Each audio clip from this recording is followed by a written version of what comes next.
Have you ever felt like your brain is, I don't know, actively working against you? Like you learn something 1 minute and the next, poof, it's just gone? Well, what if I told you that you're not wrong? It turns out your brain is designed to forget. We're going to dive into the pretty surprising science of why forgetting isn't a flaw, it's actually one of your brain's most important features. Right, so let me introduce you to Leo. He's a pre-med student, and it's 48 hours before the biggest exam of his life.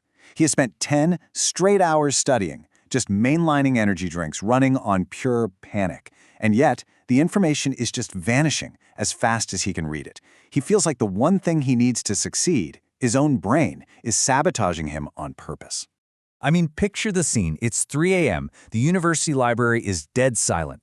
Leo is just sitting there surrounded by this battlefield of empty cans and books covered in totally useless highlighter marks. He is desperately trying to force-feed his brain hundreds of pages of dense neuroscience, but it's like the door is locked. It's a ritual a lot of us know all too well, right? But the thing is, this whole strategy is just fundamentally, biologically wrong. So, just as Leo's about to completely give up, he's found by his kind of eccentric professor, Dr. R.S. Thorne. And what Thorne tells him just changes everything. He says, Leo, your brain isn't broken. It's actually working perfectly. The problem, he says, isn't the machine. It's that you're trying to use it without reading the user manual. You're trying to fight this ancient survival-focused machine with modern, flimsy tools. And to prove his point, Professor Thorne takes Leo on a journey, a virtual trip inside his own mind. He hooks Leo up to this incredible machine that visualizes his brain activity as this massive, glowing city called the cortex. And it's here, for the first time, Leo gets to see the powerful, ruthless, and kind of beautiful deletion engine he's been fighting against this whole time. So the first thing Leo sees is just this storm. A constant, overwhelming downpour of information. We're talking 11 million bits of sensory data every single second.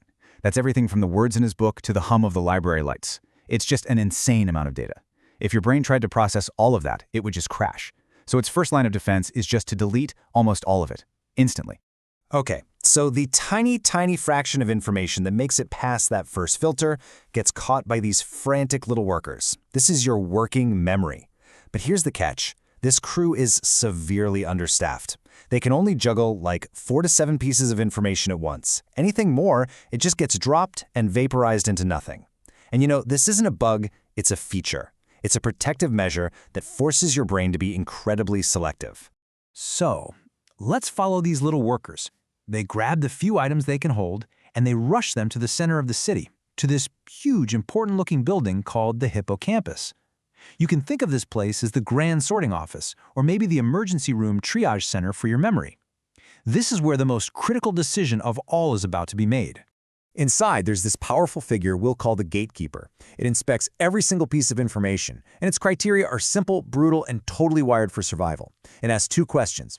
Is this highly emotional, and is it important for staying alive? So, a memory of seeing a venomous snake? Stamped. Approved. Let's build a permanent, multi-lane superhighway for that memory. But a dry, abstract fact about the Krebs cycle, to the gatekeeper, that's useless. No emotion, no survival value. So, it gets tossed straight into the incinerator. But what about those few memories that do get the stamp of approval? You might think their journey is over, but nope.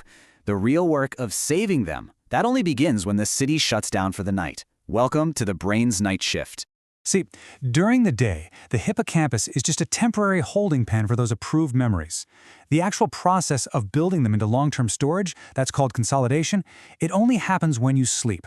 A special night crew comes out to actually lay the physical wires, the neural pathways. So, pulling an all-nighter, it's literally like gathering all your building materials for a house and then firing the entire construction crew before they can even lay the foundation. But there's another crew on the night shift, a much more mysterious one. These are the microglia. Think of them as the shadowy gardeners of the brain. Their job isn't to build, it's to clean. And they wander through the neural city with one simple, ruthless rule. If you don't use it, you lose it. This whole process is called synaptic pruning, and it shows us that forgetting is an active physical process. So let's say a memory is formed, like for that history class you took a couple years ago. If you never walk down that memory lane again, the microglia see it as an abandoned road, taking up space.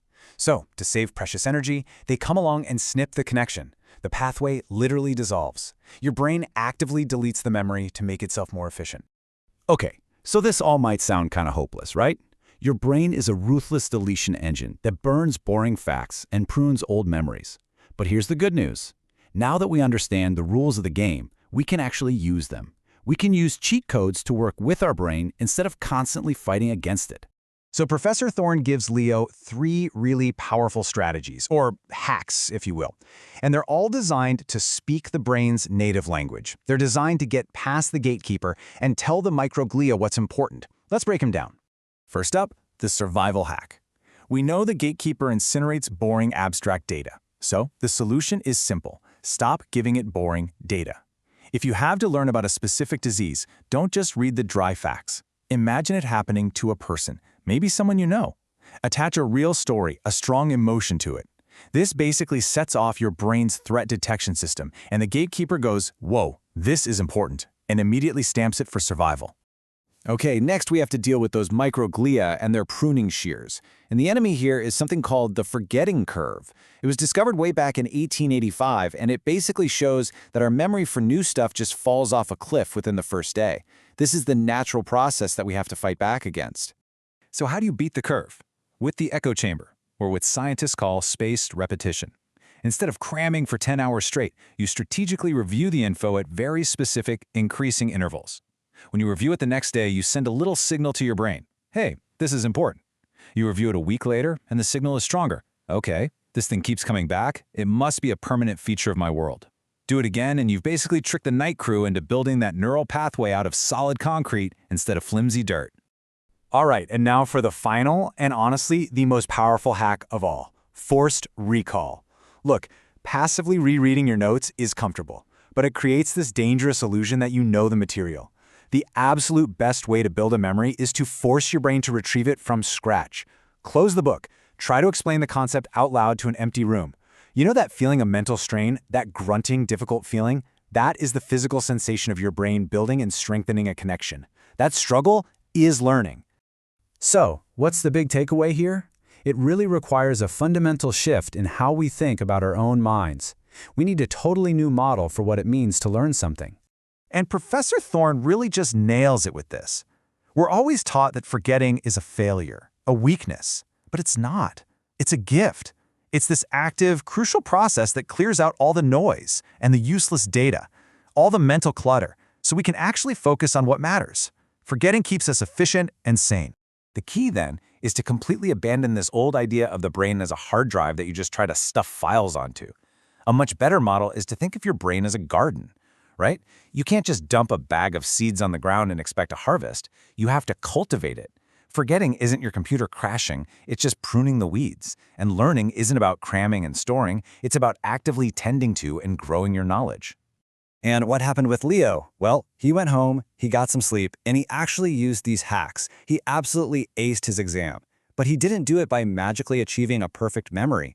He succeeded because he finally stopped trying to save everything. Instead, he learned how to teach his brain's ancient, powerful system to identify and protect the 10% of the information that was actually important.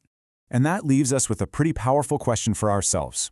Knowing that your brain is this magnificent, self-cleaning garden, constantly pruning itself to make room for new growth, what are you going to choose to cultivate? What pathways will you choose to walk down again and again to make them permanent? Your brain is designed to forget. So what will you teach it to remember?